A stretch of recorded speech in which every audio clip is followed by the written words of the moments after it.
नमस्ते बच्चों। आज हम कक्षा 5वीं हिंदी सुलभ भारती इसमें पेटूराम ये पाठ देखने वाले। तो सुनो। पाठ 6 पेटूराम डॉक्टर त्रिलोकीनाथ ब्रजवाल। चलिए, भोजन तैयार है, आप भोजन कीजिए। क्या आप भोजन नहीं करेंगे? आज मेरा उपवास है। उपवास में कुछ तो लेते होंगे। पेटूराम कहता है, हाँ, थोड़ा बहुत खा लेता हूँ। फिर संकोच कैसा, कृपया बताइए। अंगूर मिलते हैं? हाँ, बहुत मिलते हैं। केवल आधा किलो मंगवा ले। और आधा दर्जन केले, 1 किलो सेब और 1 पाव मेवा, 1.25 पाव मिठाई, बस, या कुछ और? आधा लीटर दूध और रबड़ी, बस। ठीक, और कोई आज्ञा?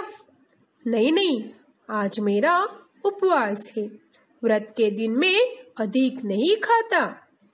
तो सुना बच्चों आपने कि पेटूराम व्रत के दिन कितनी सारी चीजें खाता है, जैसे अंगूर, केले, सेब, मावा, मिठाई, दूध, रबड़ी।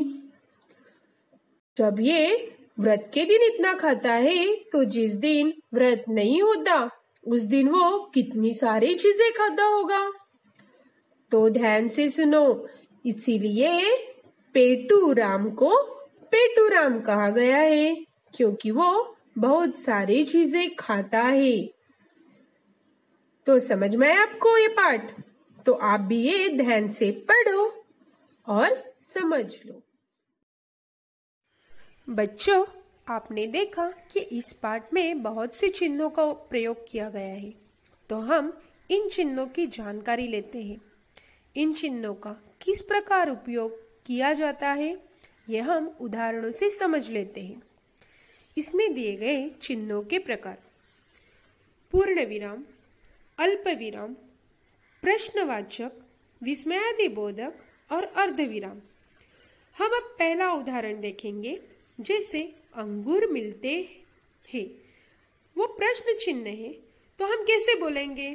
अंगूर मिलते हैं, ये प्रश्न चिन्ह है।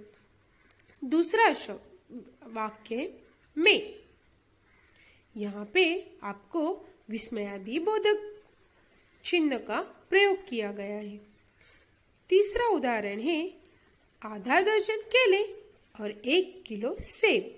जैसे यहाँ पे वाक्य पूरा हो गया। उदाहरण के तौर पे हम देखेंगे तो आज मैं बाजार गया था। ये वाक्य पूरा होने के बाद जिस चिन्ह का प्रयोग किया जाता है उसे हम कहते हैं पूर्ण विराम। अभी यहाँ पे दिया गया चौथा उदाहरण, नहीं, आज मेरा उपवास है।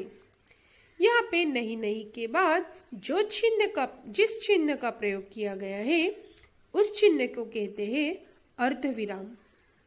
और आज मेरा उपवास है, उसके बाद दिया गया पूर्ण विराम। आया समझ में आपको यहाँ पे कि किस प्रकार हम चिन्ह का प्रयोग करते हैं। धन्यवाद।